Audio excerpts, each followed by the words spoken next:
अनुभव,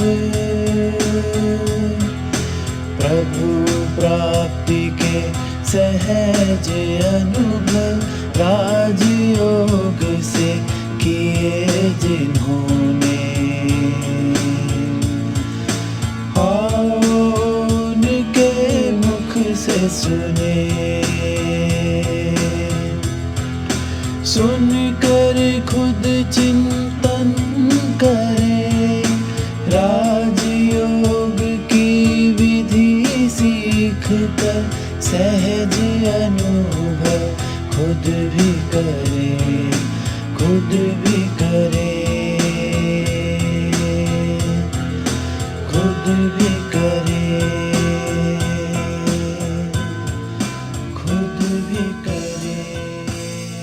नमस्कार, ओम शांति। आज हम उस परम पिता परमात्मा की असीम अनुकंपा और हमारे शालीमार बाग की सेंटर की दीदियों के सहयोग के द्वारा उन व्यक्तियों के अनुभवों से आपको परिचित कराएंगे जिन्होंने ईश्वर को जाना और उसे प्राप्त किया। सुनने में बड़ा अजीब लग सकता है कि क्या ईश्वर को प्राप्त किया जा सकता है? क्या ईश्वर की प्राप्ति इतनी सहज है? हाँ है, क्यों नहीं है। जिन लोगों ने उसे जाना, उसे पहचाना, जो उनके जीवन में ईश्वर है, रह रहा है, कदम कदम पर उनकी मदद कर रहा है, तो ईश्वर हुआ। ईश्वर है तभी सृष्टि है, मगर उसका वास्तविक परिचय नहीं है। हम किसी भी मूर्ति के आगे खड़े होके उसको ईश्वर मान लेते हैं। इच्छा पूरी हुई वो ईश्वर हो गया, जो इच्छा पूरी कर दे वो ईश्वर हो गया, मगर ये तो ऐसा है नहीं। इच्छा पूर्ति तो एक संतान की उसका पिता भी करता है, वो उसके लिए भगवान हो सकता है, सबके लिए तो भगवान नहीं है ना। तो इन्हीं सब कड़ियों को आपस में जोड़ के हमने एक लड़ी बनाई, प्रभु प्राप्ति के सहज अनुभव, प्रभु प्राप्ति के सहज अनुभव। इस लड़ी में, इसकी हर कड़ी में हम आपको उन लोगों से, उन आत्माओं से मिलवाएंगे जो एक साधारण से मनुष्य थे, यानी कि जैसे हर एक कॉमन आदमी होता है अपनी लाइफ के अंदर, और वो जीता है, जीवन यापन के कार्य करता है, सहज हर व्यक्ति जैसे अपने जीवन में करता है। तो उनके जीवन में क्या परिवर्तन हुए, भक्ति से वो ज्ञान में कैसे आए, वो ज्ञान का अर्थ क्या, वो ज्ञान की टचिंग कहाँ से आई, वो ज्ञान की फीलिंग्स कहाँ से आई, वो रास्ते क्या थे, वो नियति ने रास्ते बनाए, वो सब क्या थे, कैसे उनके जीवन में ईश्वर का प्रादुर्भाव हुआ, पदार्पण हुआ, कैसे ईश्वर उनके जीवन में आए, किसी व्यक्ति के रूप में नहीं आए। कोई आके उन्होंने लक्ष्मी नारायण बन के नहीं किया, बच्चों बोल बेटा मैं तेरी क्या इच्छा पूरी करूं, ऐसा कुछ नहीं है। क्योंकि आत्मा और परमात्मा दो स्वरूप ऐसे हैं जिन्हें देखा नहीं जा सकता। जैसे आत्मा परम सत्य है, ऐसी परमात्मा परम सत्य है। तो उस परमात्मा को हमने कैसे जाना, कैसे प्राप्त किया, किस जरिए के द्वारा, क्या परिस्थितियां हुई, किन परिस्थितियों का निर्माण हुआ, उसके जीवन में परिस्थितियां कैसे आई, अचानक से या बहुत मेहनत करके या कई जगह घूम फिर के, कैसे वो सब लोग उस सहज मार्ग पर चलकर बिना किसी व्रत, नियम, उपवास, तीर्थ यात्राओं के, कोई थकाने वाली शारीरिक यात्राएं किए बगैर उन्होंने कैसे ईश्वर को प्राप्त किया। बहुत सहज है, इसका नाम ही है सहज राजयोग। तो सहजता से स्वयं पर राज करने का योग, योग मतलब दो चीज़ों का मिलन, आत्मा और परमात्मा के मिलन को योग कहा जाता है। मिलन मतलब समाना नहीं, मिलन माना जानना। जैसे पिता का पुत्र को जानना, पुत्र का पिता को जानना। तो ये जो जानना है योग, योग का दूसरा अर्थ है याद। याद में रहकर वास्तविक याद क्या, वास्तविक परिचय क्या, और उसको करने का जरिया क्या, वो साधन क्या, वो तरीका क्या। तो ये सब हम जानेंगे हमारे इस प्रोग्राम में, जिसे हम शुरू करने जा रहे हैं। इसकी हर कड़ी में हम आपको जिन व्यक्तियों से मिलाएंगे वो उनके जीवन की सत्य घटनाओं पर आधारित सत्य ही है। वो उसमें कुछ भी मिलावट का तथ्य नहीं है, सिवाय सत्य के कुछ नहीं है। आप चाहें तो वो सुन के उसको परख सकते हैं और उन व्यक्तियों से मिल भी सकते हैं जिसमें वो अपना परिचय आपको देंगे। तो आइए इस प्रोग्राम की शुरुआत करते हैं और उम्मीद करते हैं कि आप लोग उसको जानकर, उस राह पर चलकर आपको भी ईश्वर की प्राप्ति हो, आपका भी जीवन सहज हो, बिना मेहनत के आप जीवन में सब कुछ प्राप्त कर लें। कैसे, ये सब कैसे हो सकता है?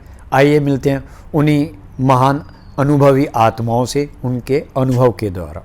प्रभु प्राप्ति के सहज अनुभव, इस श्रृंखला की हमारी अगली कड़ी के मेहमान हैं एक वयस्क, वयोवृद्ध, अनुभवी और प्रोफेशनल व्यक्ति। Profession by doctor by profession, जो पेशे से डॉक्टर हैं। डॉक्टर के पास अक्सर लोग दुख, संताप, पीड़ा के ही समय आते हैं अपनी समस्याएं लेके शारीरिक। तो अपनी समस्याएं लेके आते हैं और समस्या का निदान शारीरिक रूप में लेके जाते हैं। मगर अगर वही व्यक्ति स्वयं ज्ञानी हो, जिसको स्वयं ईश्वर का ज्ञान मिला हो, ईश्वर का वास्तविक परिचय मिला हो, तो वो सोने पे सुहागे का काम करेगा। क्योंकि जब वो व्यक्ति उनको अपने जीवन से जुड़ी हुई चीज़ें बताएगा, अपने प्रोफेशन में, डॉक्टरी पेशे में जब ईश्वर का साथ उनको देगा, उस अनुभवों को जोड़ेगा, तो कैसा लगेगा। तो मिलते हैं ऐसे ही व्यक्ति थे, शालीमार बाग में कार्यरत पिछले 30 वर्ष से, 25 वर्ष से वो ज्ञान में हैं, 30 वर्ष से वो डॉक्टरी कर रहे हैं। उनका परिवार पहले से ज्ञान में था, मगर वो स्वयं ज्ञान में नहीं थे। तो ब्रह्मा कुमारी बहनें, सेंटर की बहनें उनके पास अपनी शारीरिक समस्याओं के लिए उनके पास आती थी और वो उनको अक्सर कहती थी कि डॉक्टर साहब आप कोर्स करिए, आइए, आपको ईश्वर का परिचय देते हैं। जुड़े हुए तो वो थे ही पारिवारिक रूप पे, लेकिन स्वयं पर्सनली उन्होंने कोई कोर्स नहीं किया था। तो बड़ी अजीब सी दास्तान है उनकी कि कैसे वो, कि उनका कहना है कि बिना कोर्स किए वो ज्ञान में आ गए। यानी कि कोर्स के दौरान ही बाबा ने उनको अपनी टचिंग दी और मुरलियों के द्वारा उनको ऐसी प्रेरणा मिली कि उन्होंने मुरली को अपना जीवन बना लिया। फिर उनके जीवन में उस ज्ञान का प्रादुर्भाव हुआ। प्रादुर्भाव कैसे हुआ? जीवन में कैसे कैसे अनुभव आए, जीवन के मोड़ में कैसे कैसे समस्याएं आईं, और ईश्वरीय ज्ञान के द्वारा उन्होंने कितनी सहजता और खूबसूरती के साथ उसका निवारण किया। ईश्वर ने जैसे स्वयं उनको टचिंग दी उसकी और बताया कि बच्चे, तुझे निराश होने की आवश्यकता नहीं, मैं तेरे साथ हूँ। प्रत्यक्षम किम प्रमाणम उनके जीवन में आया। मैं आपको एक बात बता दूं कि इस पूरे शालीमार बाग क्षेत्र में ये डॉक्टर साहब का जो शुल्क है सबसे कम है। एमडी लेवल पे किसी डॉक्टर इतनी निम्न शुल्क पे कोई कार्य नहीं करता। एक तो प्रभु की ज्ञान, ऊपर से उनके अंदर सहज मानवता की वृद्धि और सहज रूप में ज्ञान के साथ इलाज करना।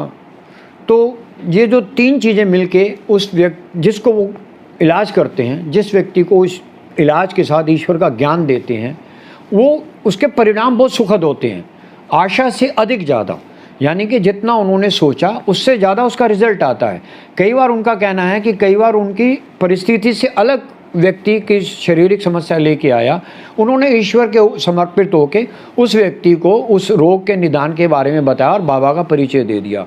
और उसके साथ उन्होंने कुछ और थेरेपी स्टार्ट करी, जल की थेरेपी, वाटर चार्ज थेरेपी करी। कैसे उन्होंने लोगों को ईश्वर का परिचय भी दिया और उनकी शारीरिक समस्याओं का निदान भी किया। तो आइए मिलते हैं ऐसे एक वयोवृद्ध व्यक्ति से जिनका नाम है डॉक्टर सुरेंद्र अग्रवाल। शालीमार बाग में वो कार्यरत हैं। मिलते हैं डॉक्टर सुरेंद्र अग्रवाल से। नमस्कार। शरीर का नाम सुरेंद्र कुमार है। मैं पिछले लगभग 25 वर्ष से ईश्वरीय ज्ञान में चल रहा हूँ। वैसे तो बचपन से ही हमारे परिवार में ईश्वरीय ज्ञान का बीज डला हुआ था, क्योंकि मेरी चाची जी और कज़न सिस्टर पहले से ही झज्जर हरियाणा में जो कि है उसमें ईश्वरीय ज्ञान में चल रहे थे, और मेरी बहन बाला दीदी जो है वो ईश्वरीय ज्ञान में ब्रह्मा कुमारी के रूप में सरेंडर्ड थी, जो शुरुआत में पांडा भवन में रही हैं। लेकिन पिछले 25 वर्ष से ईश्वरीय ज्ञान के अंदर जो चलने की हिस्ट्री है वो अपने आप में एक बहुत ही गौरवपूर्ण बात है। कुछ जीवन में एकदम ऐसा मोमेंट आया कि उस समय ईश्वरीय ज्ञान चारों तरफ मंडराने लगा, और क्योंकि मैं एक प्रैक्टिसिंग डॉक्टर हूँ तो मेरे पास अनेक ब्रह्मा कुमारी बहनें अपने इलाज के लिए आती रहती थी, और वो मुझे समय प्रति समय ईश्वरीय ज्ञान की अनेक बातें सुनाती थी जो कि मुझे बहुत ही अच्छी लगी। और इस प्रकार से मेरी ये ब्राह्मण जीवन की यात्रा शुरू हुई। ये ब्राह्मण जीवन की यात्रा शुरू होने के पश्चात हालांकि विधिवत कोई मैंने कोर्स नहीं किया, लेकिन मेरा कोर्स वास्तव में ज्ञान की मुरली के साथ ही मेरा जन्म हुआ। जैसे ही मैंने सेंटर में पदार्पण किया, पदार्पण करते ही मुझे ईश्वरीय ज्ञान की मुरली बहुत ही सुंदर लगती थी, और मैंने शुरू दिन से ही, फर्स्ट दिन से ही अपने जीवन में ये प्रतिज्ञा की कि जब तक ये जीवन है तब तक मैं इस ईश्वरीय पढ़ाई को रेगुलर पढ़ता रहूँगा। और मुझे कहते हुए बहुत ही गौरव हो रहा है कि उस दिन से लेकर और आज दिन तक मैंने कोई भी दिन ईश्वरीय महावाक्य को मिस नहीं किया। तो ये ईश्वरीय ज्ञान की मुरली ही मेरे जीवन का आधार रही है, और उससे ही मेरी पालना होती रही है। मैंने हमेशा ही बाबा के सामने एक बात को सामने रखा है कि बाबा ही करन करावनहार है, मैं तो सिर्फ़ एक निमित्त इंस्ट्रूमेंट हूँ।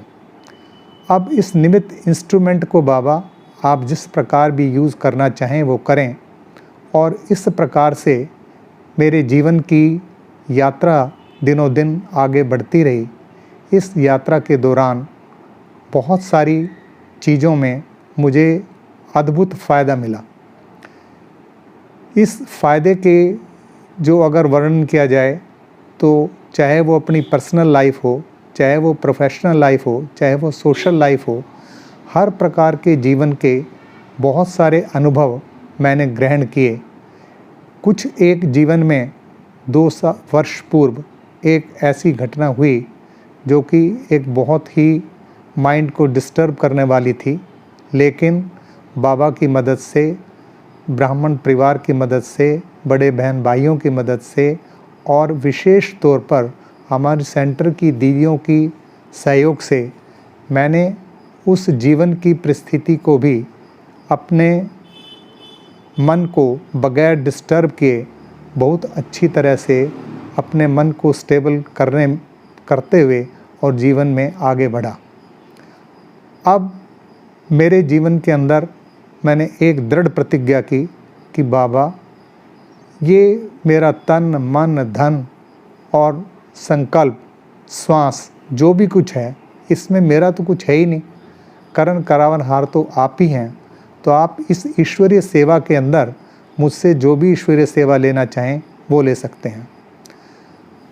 ब्राह्मण जीवन में आगे बढ़ते हुए और अपने मेडिकल प्रोफेशन में रहते हुए मेडिकल विंग के साथ भी मैं आत्मा जुड़ी, और मेडिकल विंग के प्रोग्राम्स में भी पिछले कुछ समय के अंदर ही अनेक स्थानों पर जाकर वो अनेक लोगों को संदेश देने का अवसर भी प्राप्त हुआ। और वैसे अपनी डेली लाइफ के अंदर, अपने क्लिनिक के अंदर भी पेशेंट्स को ईश्वरीय ज्ञान देना, ईश्वरीय लिटरेचर देना, और अगर यदा कदा समय मिलता है तो उनको ईश्वरीय कोर्स भी करा देने तक भी मैं रहा। अब जो ये लॉकडाउन का पीरियड आया, इस लॉकडाउन के पीरियड में तो 4 चांद ही लगा दिए।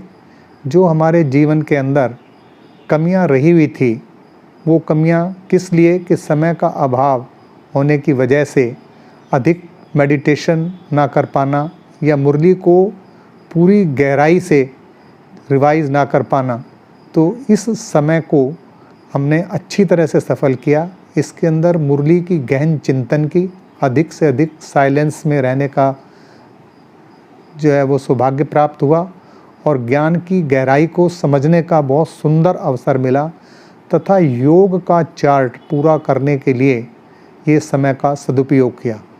मैं इस समय के अंदर जो विशेष अपनी जीवन की प्रोग्रेस समझता हूँ वो यही रही कि अधिक से अधिक साइलेंस में रहने की प्रयोग किया, अधिक से अधिक योग का बल जमा किया और अधिक से अधिक ज्ञान की गहराई को समझने की कोशिश की। इस कोरोना काल के पीरियड में भी ईश्वरीय सेवा जारी रही और इस ईश्वरीय सेवा का रूप कुछ परिवर्तित हुआ। मेरे माइंड ने टच किया कि मैं ईश्वरीय लिटरेचर तो लगभग सभी पेशेंट्स को बांटता ही हूँ। बाबा ने मुझे ये टचिंग दी कि बच्चे कि इस ईश्वरीय लिटरेचर के साथ साथ कुछ और रूप के अंदर भी अगर इन आत्माओं को संदेश देना चाहें तो वो भी हम दे सकते हैं। तो इस दौरान मैंने पानी को चार्ज करना शुरू किया और चार्ज वाटर की डिस्पेंसिंग बोतल्स और ईश्वरीय संदेश, शिव संदेश की पुस्तकें हर पेशेंट को देने का संकल्प किया और पिछले 20 दिन से लगभग मैं इस कार्य को पूरी रीति से निभा रहा हूँ। ये सब बाबा का ही कमाल है। बाबा समय प्रति समय जिस प्रकार की टचिंग देता है, अनेक आत्माओं को बाबा का ज्ञान संदेश कोर्स कराने के निमित्त बने। जहाँ तहाँ बाबा ने ईश्वरीय सेवा करानी चाहिए वो भी किए। अनेक ईश्वरीय सेवाओं के प्रोग्राम्स करवाने के निमित्त भी मैं आत्मा बनी। लेकिन मैं सिर्फ जीवन के अंदर एक जो दृढ़ प्रतिज्ञा समझती हूँ वो यही समझता हूँ कि जो भी करण करावनहार जो भी है वो सब परम पिता परमात्मा ही है। शिव बाबा ही अनेक प्रकार से अपनी ईश्वरीय सेवाएं हमसे कराता है, कराकर और फिर बच्चों को आगे बढ़ाने के लिए, बच्चों को ये क्रेडिट दिलवाने के लिए बाबा जो है हम आत्माओं को आगे बढ़ा देते हैं। तो इस प्रकार से अब लास्ट में तो मेरा ईश्वरीय संकल्प यही है कि बाबा अब तो जी सिर्फ यही चाहता है कि हर श्वास श्वास में बाबा मैं तुम्हें बसा लूं और बाबा इस इंस्ट्रूमेंट को आप जिस प्रकार भी जिस भी सेवा के लिए उचित समझें, तन मन धन समय श्वास संकल्प सब ईश्वरीय सेवा में समर्पित है और इस ईश्वरीय सेवा में लगातार मैं बढ़ता रहूं और जीवन के अंदर बस एक ही आशा है कि बाबा बाबा और बाबा का संदेश अनेक आत्माओं तक पहुंचाऊं और इस अपने प्रोफेशन के ज़रिए, क्योंकि एक मेडिकल प्रोफेशन ऐसी चीज़ है जहां पर किसी भी आत्मा को ये ईश्वरीय संदेश देना बहुत ही सहज है। क्योंकि जब कोई एक पेशेंट डॉक्टर के पास आता है तो वह महामारी के अंदर, बीमारी के अंदर, मन परेशान के अंदर आता है, तो उस अवस्था के अंदर न केवल पेशेंट को कन्विंस करना बल्कि उसके जो मित्र संबंधी हैं या घर परिवार के हैं, जो भी अटेंडेंट्स उनके साथ आते हैं, उन अनेक आत्माओं को भी इस ईश्वरीय संदेश को पहुंचा देना बहुत सरल काम है। इसलिए अब सिर्फ जीवन की यही अभिलाषा है कि मैं इस योग के मानो दिन आगे बढ़ता रहूं और अनेक आत्माओं को अपने जीवन के द्वारा ईश्वरीय संदेश देकर और उनको भी प्रेरणा दूं कि आप इस ईश्वरीय ज्ञान में चलकर आगे बढ़ें। ओम शांति। ओम शांति। बहुत ही सुंदर अनुभव यहाँ पे हमें सुनने को मिला, इसलिए आपका शुक्रिया है आपका अनुभव सुनाने के लिए। शुक्रिया है आपका अनुभव सुनाने के लिए, शक्तियां लेकर प्रभु से जग में फैलाने के लिए। शुक्रिया बाबा तेरा मेरी जिंदगी में आने के लिए। शुक्रिया बाबा तेरा मेरी जिंदगी में आने के लिए, वीरान से जीवन को गुलशन सा महकाने के लिए। अब हम एक गीत द्वारा उस परम पिता परमात्मा को याद करेंगे। ओम शांति।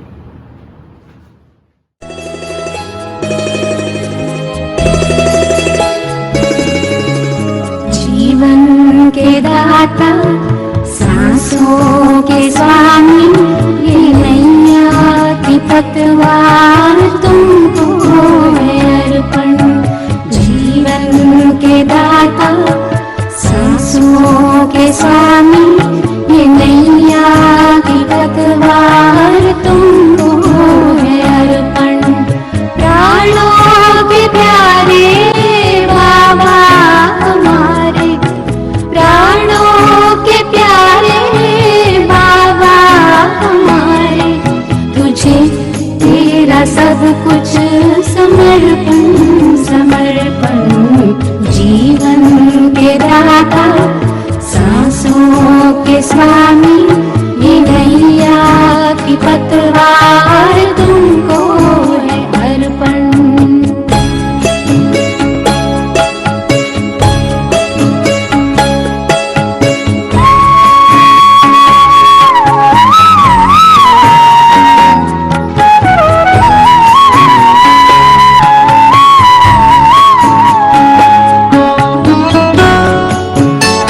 स्वामी